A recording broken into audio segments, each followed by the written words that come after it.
Welcome back to Crime Time, Inc.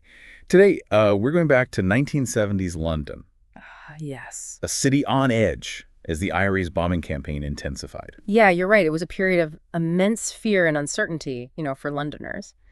To understand the gravity of the Balcombe Street Siege, we need to grasp the context of the IRA's activities leading up to it. So let's rewind a bit. For those who might not be familiar, can you give us a quick overview of the IRA and their goals during this time? Sure. So the Irish Republican Army, or IRA for short, was a paramilitary organization fighting to end British rule in Northern Ireland. And ultimately, their goal was to create a united Ireland. Their campaign in England, particularly the bombings, was a calculated attempt to pressure the British government. And London became a prime target. Absolutely. They believed that attacks in England, especially London, would garner far more media attention. And they'd have a greater impact on public opinion than similar actions in Northern Ireland. They called it the magnification factor. They claimed that one bomb in England was equivalent to 30 in Belfast. So they weren't just aiming to cause chaos. They had a specific strategic objective. Precisely. They aimed to sway British public opinion, hoping to push the government towards negotiations and ultimately withdrawal from Northern Ireland. But their methods were terrifying. Their bombing campaign in England, spanning 1974 and 1975, left a trail of devastation. Indeed, it wasn't just about the physical damage, it was the psychological impact, the constant fear of being in the wrong place at the wrong time. Imagine living in London then, knowing that pubs, restaurants, even shopping streets could become targets. Yeah, it's hard to fathom the level of anxiety that must have permeated daily life. And some of the attacks during this campaign were particularly horrific. Let's take the Guildford pub bombings in October 1974 as an example. Two pubs frequented by British soldiers were targeted, Right. resulting in 5 deaths and 65 injuries. Just weeks later, another pub bombing in Woolwich killed 2 more people. These weren't isolated incidents. The Oxford Street bombing targeted shoppers in a bustling retail area. And then there was the bombing outside Selfridges, one of London's most iconic department stores. It involved the largest bomb the city had seen since World War II. It's clear they sought to disrupt everyday life, to create a sense of unease and insecurity everywhere. Their attacks seemed almost relentless throughout this period. Was there any specific attack in this period that particularly stood out to you? The Caterham Arms pub bombing in August 1975 was particularly significant. It was almost a carbon copy of the Guildford bombings, injuring over 30 people. The police described it as a deliberate act of terror designed to maximize casualties. And it wasn't just about targeting symbolic locations. The IRA eventually escalated their tactics to include targeted assassinations, which felt even more personal. Yes, the assassination of Gordon Hamilton Fairley in October 1975 is a prime example. He was a leading cancer specialist, tragically killed by a car bomb intended for a Conservative MP. It showed a chilling willingness to accept collateral damage. It's a stark reminder that their campaign wasn't just about property damage. It was about instilling fear and demonstrating their reach even into seemingly secure spheres. Exactly. And a month later, they assassinated Ross McWhirter, co-editor of the Guinness Book of Records. Wow. He was targeted after offering a £50,000 reward for information leading to the arrest of the bombers. So they were directly targeting anyone who dared to oppose them. Precisely.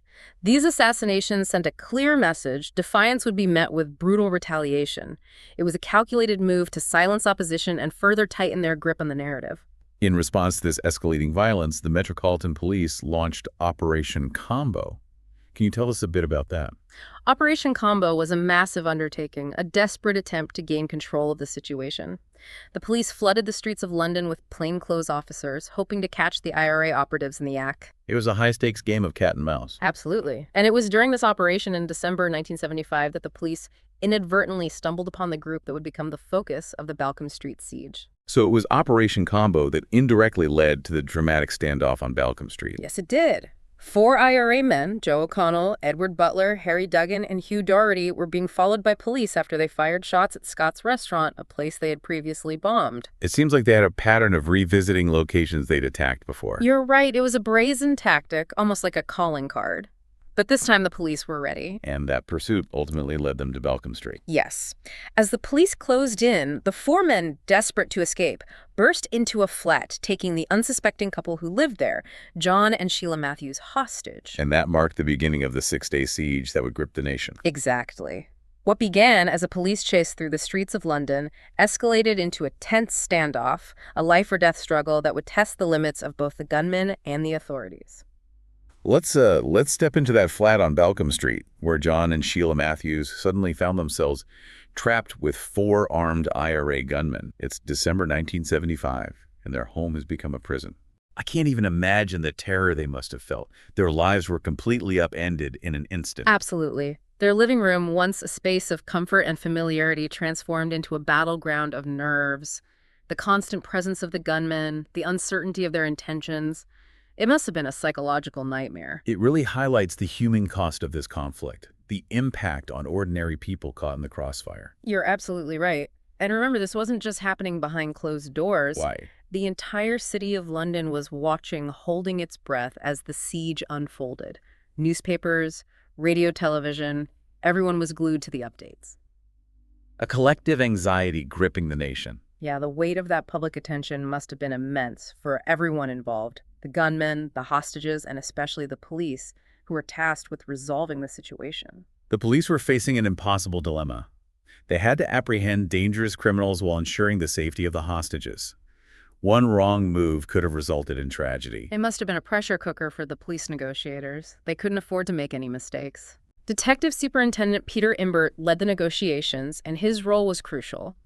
He had to establish a rapport with the gunmen, build trust, while also remaining firm and asserting control. It was a delicate balancing act. From what I've read, the police used some fascinating psychological tactics during the siege.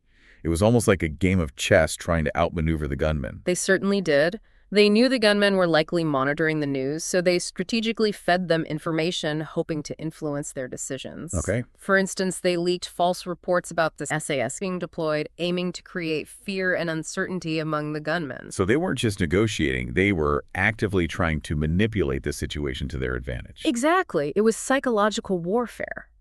They also understood the power of human connection. They arranged for Mrs. Matthews' sister to make a televised appeal, reminding the gunmen that they were dealing with real people, a loving couple whose lives were in their hands. It's incredible how they used the media as a tool in the negotiations, almost like a weapon itself. It was a risky strategy, but it ultimately proved effective. And then there's the element of basic human needs. The police realized that the gunmen were hungry and tired, so they offered them a simple meal of sausages and sprouts. Sausages and sprouts. That's a rather unexpected bargaining chip. It may sound odd, but it was a strategic move.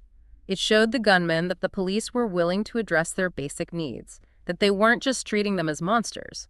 It was a small gesture of humanity that helped to build trust. And alongside the psychological tactics, the negotiations themselves were slowly making progress. Yes, Imbert's persistence was key. He didn't rush the process. He listened, he acknowledged their demands, and he slowly but surely chipped away at their resolve. Was there a specific turning point in the negotiations? One of the most significant moments was when the police agreed to allow one gunman to escort Mrs. Matthews out of the flat and then return safely. That must have been a terrifying ordeal for Mrs. Matthews, but also a huge risk for the police. It was a calculated gamble. If the gunman hadn't returned, the situation could have escalated dramatically. But it was a gesture of good faith, a demonstration that the police were committed to finding a peaceful resolution. It also helped to build trust with the remaining gunmen. And did that trust ultimately lead to the surrender? Yes, it did.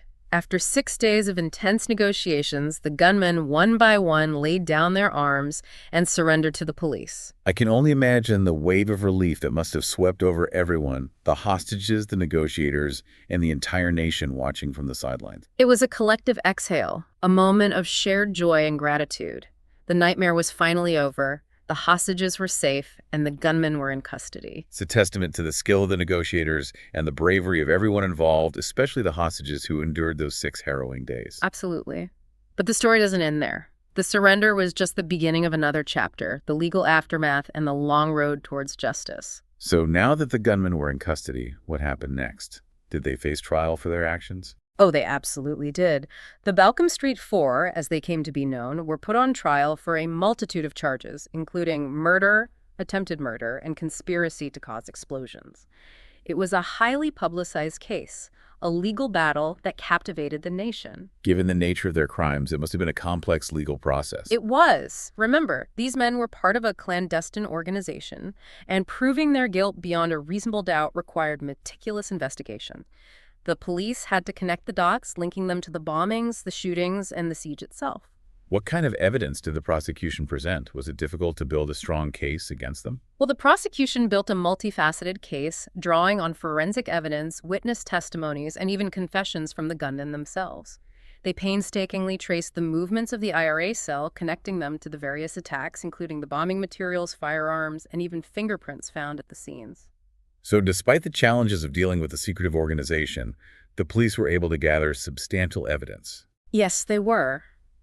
The trial was a tense affair with the weight of the evidence mounting against the Balcombe Street Four. Their defense team attempted to argue that they were political prisoners fighting for a just cause, but the jury ultimately rejected that argument. What was the final verdict? In the end, all four men were found guilty on multiple counts and sentenced to multiple life terms. It was a landmark ruling, a victory for justice, and a testament to the tireless efforts of the police and the prosecution. It must have brought some sense of closure to the victims and their families, knowing that those responsible for so much pain and suffering were being held accountable. You're right, it was a moment of reckoning. But the story doesn't end there. The imprisonment of the Balcombe Street Four became intertwined with the complex political landscape of the Northern Ireland peace process. So even behind bars, they were still players in a much larger game. Exactly. Their imprisonment became a point of contention in the ongoing negotiations between the British government, Irish Republicans, and various other factions. Their release was seen by some as a necessary step towards reconciliation. And that brings us to the Good Friday Agreement, a historic moment in the Northern Ireland peace process. Indeed. Signed in 1998, the Good Friday Agreement aimed to end decades of violence and political deadlock. It involved concessions from all sides, and one of the most controversial aspects was the early release of paramilitary prisoners, including the Balcombe Street Four. So despite being sentenced to life in prison, they were ultimately released as part of the peace agreement. They were. Their release was met with mixed emotions. Some saw it as a betrayal, a slap in the face to the victims and their families. Others believed it was a necessary sacrifice, a gesture of good faith to help solidify the fragile peace. It must have been an incredibly difficult decision, weighing the desire for justice against the need for peace and reconciliation. It was a decision fraught with complexities. It highlighted the delicate balance between accountability and forgiveness, the challenges of moving forward from a deeply troubled past. The Balcombe Street Siege wasn't just a crime story. It was a window into a turbulent period in history, a conflict that continues to shape the political landscape. You're right. It reminds us that events like these don't exist in a vacuum.